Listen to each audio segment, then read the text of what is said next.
هەر پیاوێک ئێوێ شەهید بێ با زەواجکە لەگەڵ عاتیکەی کچی زەیدە.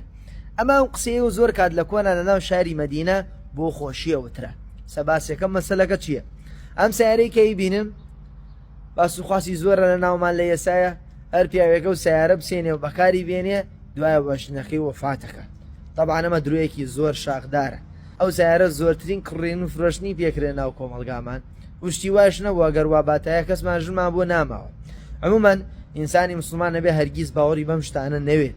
باوەڕمان بە قەزا و قەدەری خوای پەروەردگارە هەموو ئەمانە قەدەرن ئەم شتە ڕوویدا. هەر کەسێ باوەڕی وابێ قازانج و زیان بەدەستی غەیری خوای پەروەردگارە بەڕاستی کەوتە ناو شیرک و کوفرۆ ئەبێ ئاگادار بێ و تەوبەی لێکات. ئەم شتە خوڕافاتانە باوەڕی پێی نەوێت. عاتیکەی کچی زەید یەکەم جار شووی کرد بە عەبدوڵای کوڕی ئەبی بەکری سیدیق وەفاتی کرد و شەهید.